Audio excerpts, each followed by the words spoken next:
珍珠會係圓揼哚嘅嚇，真係圓咕碌咕碌咁樣啦，好靚嘅嚇，同埋好似靚啲添嘅。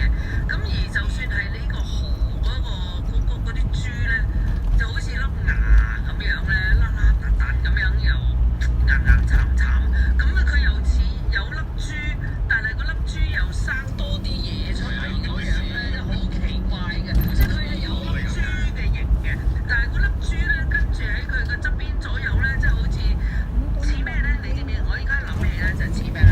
大家食過嗰啲雞蛋仔啦嚇，雞蛋仔咧，雞蛋仔與雞蛋仔之間咧咪有啲嘢連住佢嘅就嗱，呢啲咩豬就係咁啦，一模一樣，一模一樣。嗱，其實咧要俾你知咧，最怪嘅樣嗰啲咧都係天然嘅，反而圓圓靚靚嗰啲咧就人工成分嘅。真係好令人。所以係啊，全世界最大嘅珍珠嚇，最大嗰珍珠喺菲律賓嗰度發現嘅，佢係一隻車巨貝啦，我哋叫巨人蚌啦嚇，嗰度揾到翻嚟嘅。嗰粒珍珠咧係直徑嘅長度啦，大概應該有45個 cm 咁長，45個 cm。係啊，哇！我呢把尺咧就有30嘅廿幾啊嘛，30啦，係啊，一尺12寸，係啊，40幾 cm 咁大。跟住高度咧都有成接近40個 cm 咁高。喂，大家抱唔起佢喎，保齡球喎，其實好重啊！保齡球喎，係喎，係嘛？珍珠保齡球啊，呢個珍珠保齡球係貴到啊嚇！好重嘅，好大粒嘅，但係個樣咧就係岩岩慘慘一嚿嚿核突咁樣嘅嘢嚟嘅。天然嘅珍珠就係咁樣啦，反而咧養嘅珍珠、人工嘅珍珠咧就會做到佢咧即係好圓滑嘅。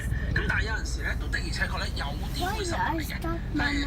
你見到呢對兩粒咧好細粒嗰啲咧，個樣就好奇怪咁樣啦，好似鴨仔咁樣咧，呢啲都係即係人工做咗一啲嘅手腳，係啦，插咗珠，係啦，但係唔成功嘅。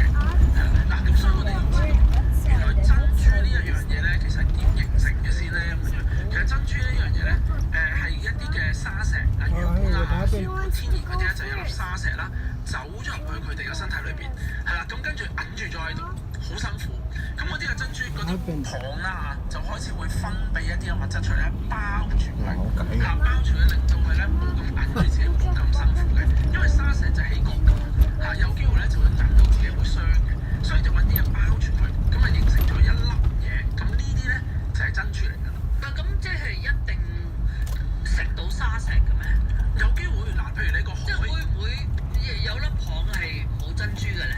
有，亦都會有，係啦，甚至乎我哋講嗱，而家人工做法係點咧？就係有步驟啦，我哋稱之為插珠嘅，即係夾硬擺落石落去，係啦，就夾硬將一啲嘢擺落去，等佢咧開始慢慢放入。喂，其實都幾唔人道啊！即係等於你個胃，然後你夾硬等嚿石仔、石春落你個胃度。但佢入邊有冇粒石嘅？點解可以？嗱，而家人工嗰啲咧就唔係用石嘅，人工嗰啲咧就減少佢嘅排斥，咁咧就會用佢個殼，珍珠蚌本身個殼裏邊嘅嗰陣有顏色嘅嘢咧批咗出嚟，然之後做到好細塊，咁咧就透過個人工技術咧插落去佢身體嗰度咁樣樣，咁佢個排斥上面都冇咁大嘅，咁就慢慢放一個，慢慢咧就開始整成一粒咁樣樣嘅珍珠形狀㗎啦。咁呢啲就由於因為個形態上咧已經係定咗喺度㗎啦，咁所以咧佢慢慢放出嚟嗰粒嘢咧就會好圓滑啦、好靚啦咁樣。古代咧甚至乎咧，因為好早之前嘅古代嘅人咧已經知道有啲咁樣嘅情況㗎啦。喺清朝嘅時間咧，甚至乎有啲嘅工匠咧係用木咧挑咗一粒好似佛祖個樣喺度，然之後再衝入去個珍珠裏邊，等佢包一陣嘅珍珠膜喺上邊嘅，咁出嚟嘅咧就有個佛像咁嘅形象，咁樣嘅雕刻物都有嘅，古靈精怪咁樣嚇。咁所以咧嗱，講到呢度其實都反映唔到珍珠點解會咁矜貴啦嚇。咁我哋亦都反映唔到香港點解會做到東方之珠呢一樣嘢。但係原來要知道咧，就係點解珍珠同香港咁有淵源咧咁樣。原來香港呢個地理環境上邊咧有一個叫做即係吐露港，係啦，吐露港咧其實喺我哋嘅文獻記載上邊咧，佢叫微珠池嘅就唔係用叫吐露港嘅。咁點解叫微珠池咧？就 Can we ride out double decker, 長 Mama? Look at 嘅 that. 一條嘅隧道。阿蘇，你記得我哋以前去東平洲咧？死啦！又嚟考我啦，記得嘅，就係一定記得嘅。我都唔記得咗啦。咁跟住咧，我哋坐船經過一條好長風平浪靜嘅水道，咁然之後咧先至會去到東平洲嘅。OK， 好啦，翻嚟咯喎。呢個咁嘅水道咧，其實咧就係一個好好嘅天然屏障，令到咧呢啲珍珠蚌咧就係一個好穩定嘅水嘅流動嘅環境底下咧開始生長。咁但係而家冇晒嘅。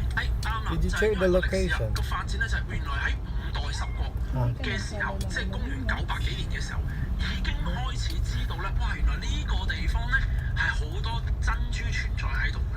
咁所以呢度嘅人咧就開始採珍珠，然之後呈上去即係朝廷啦，係啊，即係去做呢個貢品咁樣樣嘅。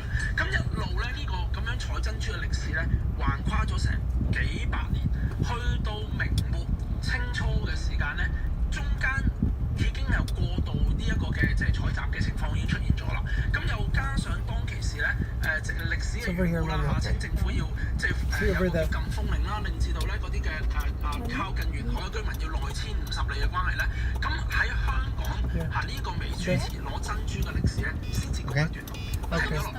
嗰陣時。